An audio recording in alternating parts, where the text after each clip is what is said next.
povo ungido, povo livre.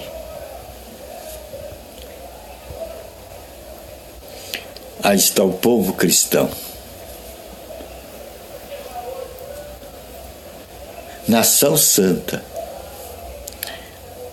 liberta de todo e qualquer cativeiro.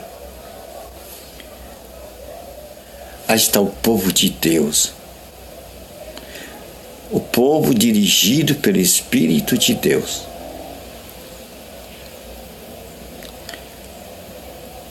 Ele é um povo livre. Ele não está preso a julgo algum. Nação santa, comprada pelo sangue de Cristo. Como diz no Apocalipse 5, no versículo 9, essa nação foi comprada com o sangue de Cristo, que nos comprou para Deus e nos colocou no seu reino. Essa é a grande boa nova. Não somos vinculados a nada neste mundo. Não somos prisioneiros deste mundo. Vivemos na liberdade dos filhos de Deus. Somos dirigidos pelo Espírito Santo, pois os filhos de Deus são dirigidos pelo Espírito de Deus. Ô Mestre, nós não estamos cativos a dogmas, nós não estamos cativos a doutrinas, pois dogmas e doutrinas são produtos elaborados pela mente humana, pela mente do homem.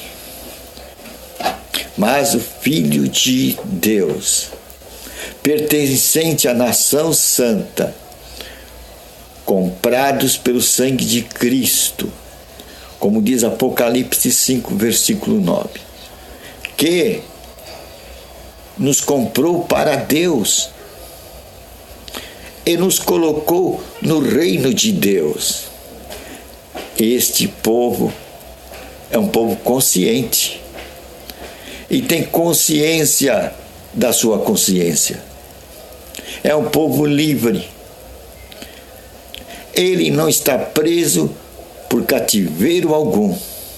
Ele anda na liberdade dos filhos de Deus. Ele é um povo ungido. Por que ungido? Por que ungido? É muito forte essa palavra, povo ungido. Porque eles carregam Cristo dentro dele. E Cristo é o ungido de Deus. Daí, povo ungido. Pois eles carregam Cristo dentro deles. Aí está a diferença do povo de Deus. A marca do povo de Deus é que eles carregam Jesus Cristo dentro dele. E eles podem dizer, como disse o apóstolo Paulo, eu não vivo, mas Cristo vive em mim. Aí está a diferença do povo de Deus aqui na terra. Eles não são presos a doutrinas, eles não são presos a dogmas, não são presos a religiões. Pois nós sabemos que religião é produto humano. É homem que produz a religião, ou um grupo de homens, ou uma organização. Mas os filhos de Deus, eles não são dirigidos por doutrinas, por dogmas, são dirigidos pelo Espírito Santo, pelo Espírito de Deus. Então não são cativos. Eles andam na liberdade dos filhos de Deus, são ungidos. E no mundo espiritual, o inimigo vê aqueles que são ungidos. aqueles que carregam Jesus Cristo dentro dele. E como vem Jesus Cristo morar no seu povo? Jesus vem morar no seu povo através da palavra. Que palavra? A palavra dos evangelhos. É assim que Jesus vem morar dentro de cada um e fazer a sua residência através da permanência neles da palavra. Por isso que Jesus Cristo queria que se publicasse em todo Israel essas boas novas, que o reino de Deus é chegado, que o reino de Deus é chegado, que o reino de Deus agora habita no nosso meio.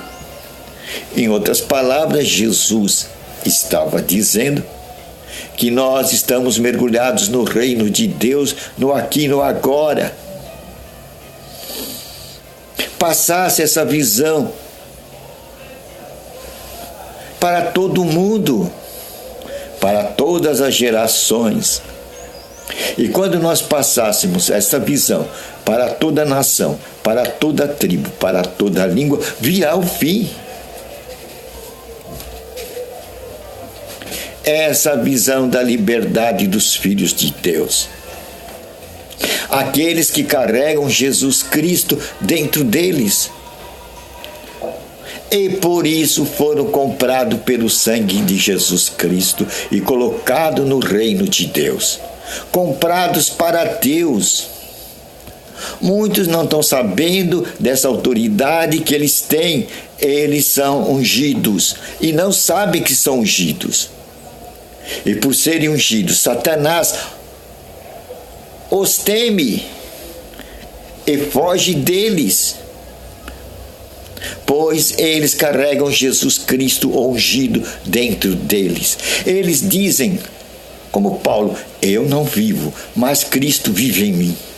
Eu não vivo, mas Cristo vive em mim.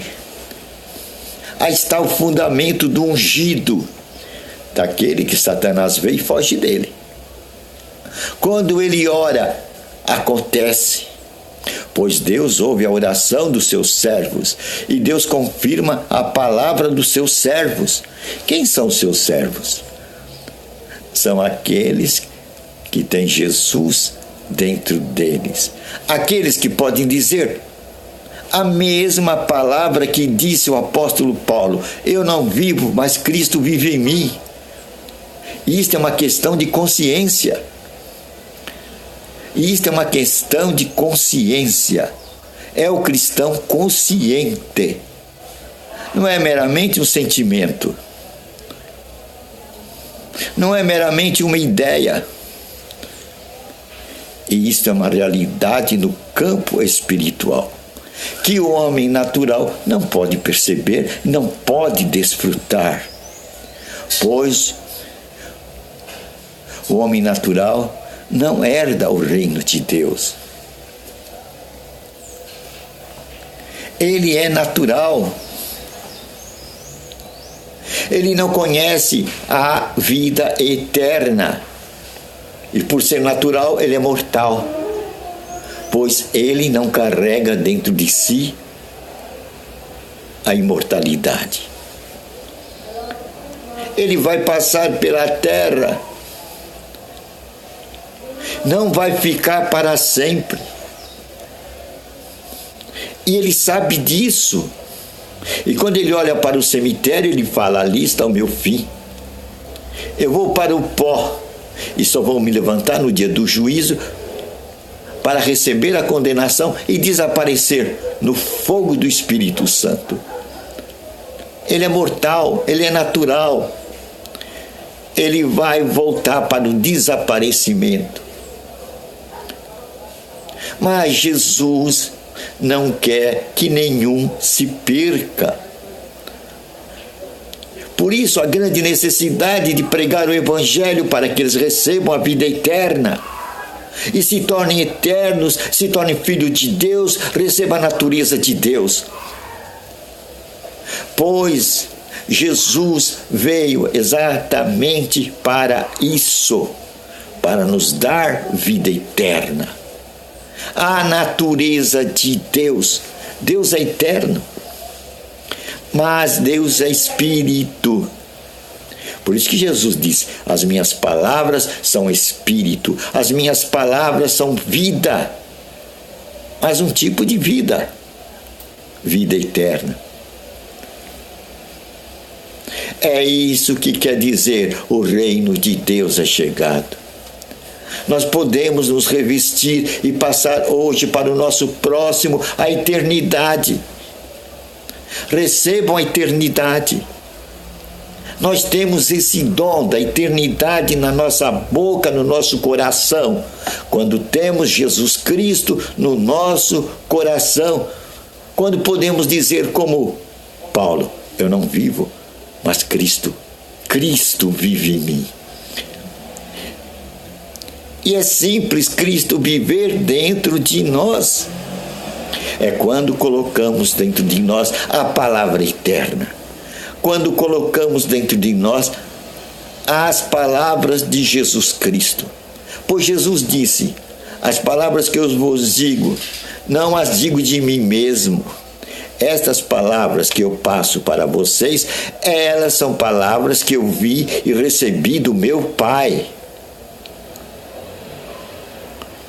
Elas são espírito, elas são vida. Estas palavras não são como as palavras dos filósofos, como as palavras dos escritores. Essas palavras têm peso de eternidade, vida eterna, pois elas são espírito. É assim que vamos nos tornar espirituais. Como me tornarei espiritual? Unicamente ouvindo as palavras que veio da parte de Deus. E estas palavras que vieram da parte de Deus saíram da boca de Jesus Cristo. E Jesus disse: eu sei de onde vim. Vocês não sabem de onde vieram. E vocês não sabem para onde vai.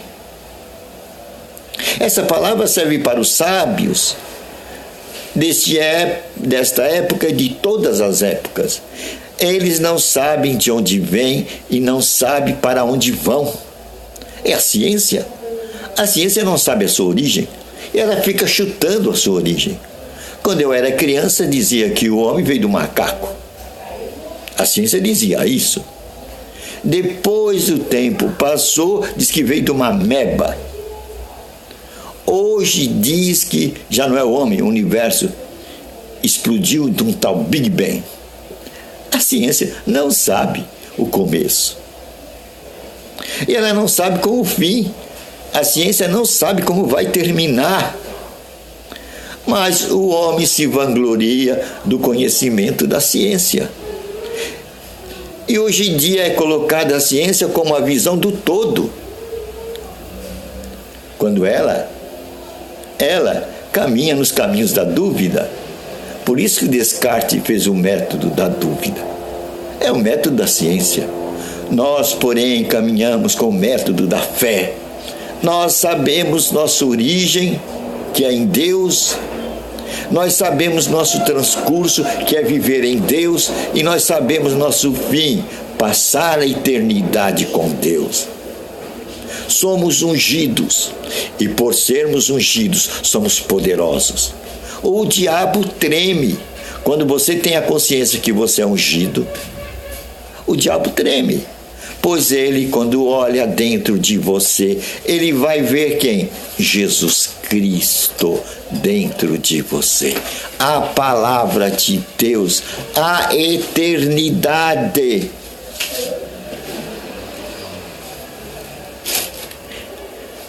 E o diabo sabe que ele não é eterno. Ele sabe que ele vai ter um fim. Ele sabe que tem um fogo preparado para consumi-lo, o fogo do Espírito Santo, que não tolera o pecado. E um dia após o juízo, Satanás, seus anjos e todos aqueles que não receberam a voz de Deus irão para dentro desse fogo eterno. Essa mensagem temos que dar ao mundo. Mundo, você vai enfrentar um juízo. Você vai estar diante de Deus. Um dia, todos nós estaremos diante de Deus. Essa é a mensagem. Para que mudemos a nossa direção. Mudar de direção, as Escrituras vai chamar arrependei-vos, arrependimento. Você larga de ver as propostas do mundo, as vozes do mundo, para agora ouvir a voz de Deus. E a voz de Deus é Jesus Cristo. E Jesus Cristo falou e está registrado nos evangelhos a vontade de Deus. E essa é a vontade de Deus, nação santa, povo separado, povo ungido, povo dirigido pelo Espírito Santo. Não é dirigido por dogmas, não é dirigido por doutrinas, não é dirigido por igrejismos, pois Deus não vive em quatro paredes. Deus quer fazer morada em você. Deus quer fazer morada em você. Deus quer fazer morada em você. De tal maneira que você vai ver-se como, há 2000 anos atrás, Paulo se via. Eu não mais vivo, Paulo não mais vive. Paulo chegou à maturidade cristã. Então Paulo diz, Cristo vive em mim. Cristo vive em mim. Aí está a identidade dos filhos de Deus. Aí está a identidade dos filhos de Deus. Aí está a madurez dos filhos de Deus. O filho de Deus maduro é aquele que vê Jesus Cristo dentro dele, que vê o ungido dentro dele. Então ele tem autoridade. Ele é ungido. Ele recebeu autoridade. Ele é como aquele que passou num concurso público e se tornou juiz. Depois ele recebe a autoridade. Você é juiz. E não importa o momento, não importa quantos anos se passaram. Ele pode estar velhinho, ele pode estar até doente, mas se ele bater o martelo, você tem 30 anos de prisão, ele tem autoridade. O cara vai passar 30 anos na cadeia. Pois ele recebeu autoridade de juiz e ela permanece com ele. Não importa o tempo. Ele é juiz. Assim, quando você tem Cristo dentro de você, Cristo permanece em você. Você é ungido. E Satanás e o mundo espiritual sabe que você é ungido. E quando você determinar, ele tem que bater em retirada. Porque você é rei, você é sacerdote diante de Deus. Apocalipse 5, versículo 10, você vai ver que você é sacerdote. Mas a religião te desclassifica. Ela coloca você como um leigo, um rebaixado, um leigo, o que não sabe nada. Mas Deus te levanta, na qualidade de filho de Deus, comprado por Jesus Cristo, para Deus e colocado no reino de Deus, você é sacerdote. E como tal, você reinará nesse mundo. E Satanás vai te ver como aquele que tem autoridade. Você tem autoridade. Eu queria passar esse recado para você. Você é nação santa. Você não está preso a doutrinas, a dogmas, a igrejismo, a denominacionalismo, a rótulos. Você tem Cristo dentro de você. Você é filho de Deus. Você foi comprado por Jesus Cristo, colocado no reino de Deus. Jesus comprou você para Deus. Você é autoridade neste mundo. No mundo espiritual, você é autoridade. Desperta para essa autoridade. Foi Deus quem deu para você. Não é mérito seu, não. Não é porque você é bonzinho, porque você dá dízimo, porque você vai 4 vezes por semana na igreja e passa 3 horas lá cada vez que vai. Não é por seu mérito. Não, você não faz. Não se engane. Não faça como a oração daquele cara: Senhor, eu mereço. Afinal, eu dou meu dízimo. Eu dou o dízimo da hortelã. Eu dou todo o meu dízimo. Eu faço tanta caridade, Senhor. Eu dou muitas esmolas. Eu sou muito generoso.